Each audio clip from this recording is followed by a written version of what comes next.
ক্ষেত্র বিশেষে সেটা মানে কিছু ক্ষেত্রে ধরে রাখি, কিছু ক্ষেত্রে আই লেট ইট গো, কিছু ক্ষেত্রে কিছুটা ধরে রেখে তারপর আই লেট ইট গো।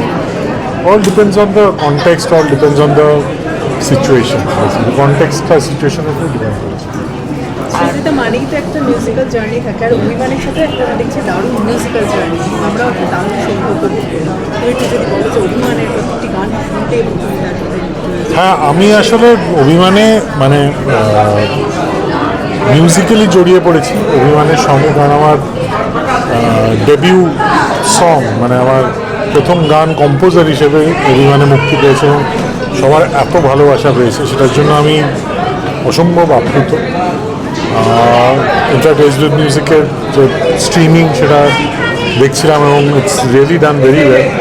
আদর বলেছে গানটি, তো সবার এত ভালোবাসা পেয়ে সত্যি খুব ভালো লাগছে। এবং এই পথ চলা শুরু হলো অভিমানের হাত ধরে, এবং অভিমানের মতো একটা এমন সিনেমার হাত ধরে যেখানে মেইন সুরকার ইন্দ্রজিৎ দাশগুপ্ত, যার সঙ্গে আমি বহু কাজ করেছি, যার সঙ্গে কাজ করার অছিলায় তার কাছ থেকে অনেক কিছু শিখেছি। সো সে যখন তার ছবিতে গান করার সুযোগ করে দিলেন, মানে তার খুবই সেটা হিউজ প্রিভিলেজ ফর মি। এটা বিশাল আমার জন্য একটা বিশাল পাওয়া। এবং গানটা যে সবার এত ভালো লেগেছে, মানে রেকর্ড যেদিন শুটিং ছিল সেদিন মানে শুটিং করতে গিয়ে লোকজন ফোন করে বলছিল যে সবার খুব খুব পছন্দ হয়েছে, সবাই সেই গানটা গুনগুন করছে। So obviously it's special. তো যদিও সম্পূর্ণ অ্যালবাম হিসেবে আমার ডেবিউ হতে চলেছে এম্পায়ার গ্লেসের শহর ছবি, কিন্তু গান হিসেবে তো আমার এটা ডেবিউ হয়েই রইল।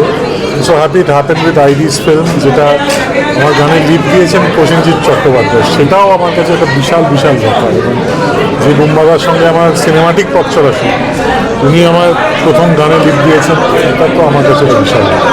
তো সব মিলিয়ে খুব খুব সুন্দর একটা অনুভূতি।